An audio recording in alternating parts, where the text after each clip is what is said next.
So one of the most common questions I get is about what's the right way to grab the pants when you're trying to pass the guard. The reality is there's a lot of different ways to grip, and there's no right or wrong way. There's just different grips with different pros and cons. So this video, I'm gonna give you guys a breakdown of kind of the pros and cons of different grips and the things you can do with them. And as always, guys, if you like the channel, the best way to support is to like and leave a comment. All right, so we're gonna start with our opponent on their back, because to really understand guard passing, we need to understand how to pass the opponent on the back first. So when you're approaching, whether you want a Toreando pass or whatever you wanna do, the first contact point you're gonna have with your opponent is often gonna be their legs. It's just like in wrestling, the first contact point is their hands. So knowing how to grip fight well is gonna lead up to your shots. And it's the same thing. If I'm trying to pass the guard, how well I can control the legs is gonna dictate what passes I can get into no matter what variation you're doing. So the first thing we're going to talk about is, before we get into the specific grips, is just the idea that I'm either going to start with one grip first or two at the same time. Usually if you go two at the same time, the guy can start entangling you with his feet because now I'm kind of stuck. But whenever you have one grip, even if he puts it in the bicep or something, I can always get rid of it by throwing it and moving. So often we're going to start with one grip and have a bit of distance. And this is where we're going to start building from. And now I'm going to go through the different benefits of the different types of grip. Inside, outside, ankle grip, side grips, and go through that. So the first grip we're going to talk about is going to be the outside grip. This is one of my favorite grips personally. So one of the big benefits with the outside grip is that if you're starting with one grip first, it's a great initial control because you have multiple threats. So I have threats of hitting Toreando passes, but also anytime he puts this foot in my bicep here, I can throw it off and threaten a pass, and I can either pass or when he comes back, I can use it to change angles and create options. Also, it's a very hard grip to break, and this is kind of a principle I use in general. But when I back up a lot in the beginning, for him to break my grip here, he has to kick so much further because I'm so far back. Whereas when I'm really close in the beginning, if he gets the sleeve and kicks fast, he can kick so much further, it breaks the grip. And if he breaks the grip, I no longer have control, and now he's starting to set offense on me. So I get this grip first. So one of the big ones is I can do a throw by. Another big positive of this grip is that when my hand is on the outside, I can use my palm here to make it hard to get the foot in the bicep in the first place.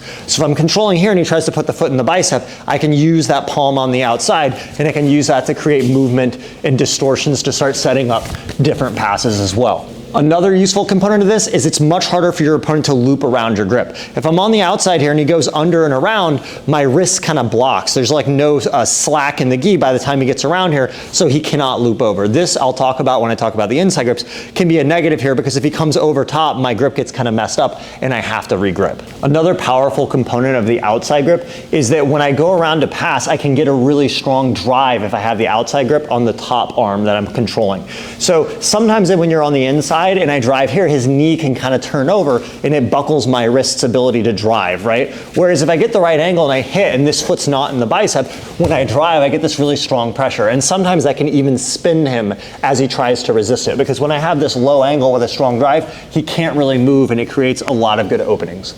So two of the negatives to the outside grip, one is if I have the outside grip and he does get the foot in the bicep, it's very difficult to get this off. I cannot like pop it off, and it can be very sticky. So that can be really annoying, especially if he has both sleeves, because if he has both sleeves now it's hard to throw because no matter which way I throw, the bicep on the other side has me stuck. So that's one component. Another one is if I'm trying to pin the leg sometimes by like pushing this to the floor, depending on what I'm doing, maybe a knee cut, it's harder to prevent this foot from coming up to my wrist or bicep, and it can make it difficult to pin the leg and set up different passes. All right, so now we're going to talk about the inside grip. So one of the main benefits with the inside grip is that when I'm on the inside, my wrist or forearm kind of naturally come further over his leg. It makes it more difficult for this foot to come to my bicep. So if he tries to put the foot in my bicep here, you see how my wrist forearm is blocking. So when I grab more towards the inside, that can happen naturally. So if I happen to be here like this and this foot comes to my bicep, now I don't have the issue with the outside grip. I can actually pop this out sometimes and create strong drive type situations there as well. So that's one of the big ones. Another one with the inside grip is that I can pin the leg. So let's say I'm here and I pop this off. Now when I go this way and I push down, my hand being on the inside makes this easy to pin. And this takes his leg out of play. I could use this to set up knee cut passes. I could use this to transition to like a long step or a mad dog pass. I could push this leg down here and start running around, so those leg pins create a lot of opportunities. Some of the negatives with the inside grip are, one is that the throw by can be very hard. If he has the foot in the bicep, I don't have that same outside throw that I have there because my hand gets kind of stuck on the inside. Another one is that sometimes if I'm here moving around, because there's a little bit more slack when I'm on the inside here, this foot has the ability to rotate over. And if he can come through here, it really messes my grip up, and often I'm gonna have to let go and try to reset and make a new grip. All right, so now we're going to talk about what I call horizontal grips, or like knee grips, right? So what happens in this case is, instead of grabbing at the top of the pants, I'm going to grab more down here. The benefit of these kind of grips, and I could be like here or here, is depending on the angle you're at, sometimes they're just really quick. Sometimes coming here takes a second, and this can be a really fast grip, right? Or if I'm here, I grab there and it can move really quick. Another benefit is that when I grab it, my pull on snap on the knee is way stronger. Because my grip is closer up towards the knee line, this a little bit. Yeah, because my grip is a little bit up closer to the knee line, you can relax here. When I pull, I can pull this open way easier. I have way more control over his hips. As well as you have more of a spinning type motion, so it's easier to do things like that and create openings there with a spin.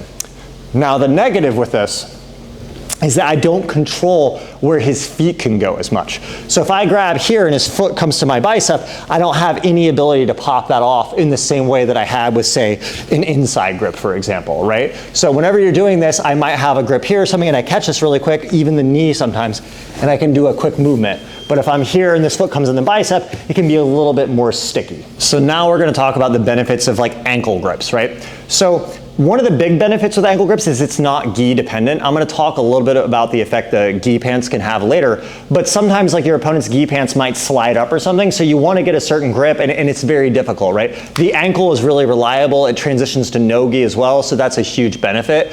Another big benefit with it is that when I drive, my response is immediately on him. Sometimes with pants, there's like a delay time from when I push the pants to when it affects his leg movement. You see, I push and then it hits, right? Whereas here, the strike is immediate, right? However, your angle is limited by where you're at on the leg, where sometimes with the pants, I can push in kind of different ways, like backwards, forwards. I'm way more quick with the directions I can go with the pants, whereas like if I'm here with the ankle, I don't have the threat of going back throwing this way, right? You kind of get stuck in that position. Another component of it is like if I pass and I go here, when I have this pant leg like this, if I pin here, now it's very hard for him to break this when I'm finishing a guard pass. Sometimes when I push here, it's very easy for this to pop off, and now his leg can come back in and start fighting to defend, right? So with the ankles, it can be a bit more, I kind of commit to one. So I might have one pant leg and catch the ankle, or I might be here and I go underneath like this with C grips, and I can turn this into a stack. So one more thought with the ankle grips is it also doesn't function very well as an initial grip, right? So if I have one grip and I'm initiating my offense, the pant grip is somewhat stable, it's hard to break.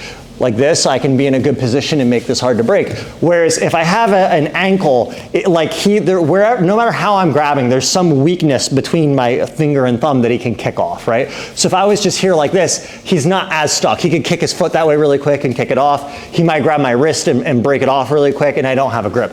Whereas if I have a pant leg, now when he tries to break, it's much harder to break, and then I can start grabbing and controlling the leg. All right, so now we're going to talk about the idea that realistically you're going to combine these things, right? What a lot of people want is like, what's the right way to grab the pants to pass the guard? And there is no right way. It can contextually depend on different situations, right?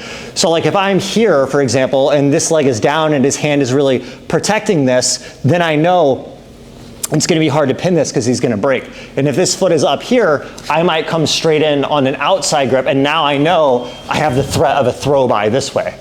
Right? Or I might think, okay, if I go here, I know I have a pop down available, and I'm gonna grab here and he's gonna grab my sleeve, but right as he grab it there, I pop out there and I can start creating a drive. It could be that, like, let's say his pants have rode up a bit like this. If I do an inside grip here, normally that's really good to pop off, but if his pants aren't up here, see when they're up here, now I can really control where the foot goes. So I can like kind of dodge and move, right? But when the pants have slid up, then that's harder to do. So an outside grip might actually work better because at least I can throw. Or maybe I have this grip first and he starts coming to the bicep and I can pop this and move it off, and I want to really quick try to turn him. So maybe this is like a inside grip on top and I get a horizontal grip, turn that way a little bit. right? I get a horizontal grip on bottom here, so put this in the bicep, I pop it off, and then now I can turn and create drives there. So the reality is, depending on what passes you want to do, be it a Toriando, a knee cut, a stack pass, you're going to use different grips. So the purpose of this video is to give you guys kind of an overview of what you can do with different grips, and you guys can play and figure out how to embed it into your game. All right, hope you guys like the video. If you guys like these principles, I just released a video on my website under the John Thomas Lab breaking down different finishing variations for the Toriando pass as well. If you haven't seen that, be sure to check out the link in my description. And as always, if you like the content, like, share, subscribe. Thanks a lot.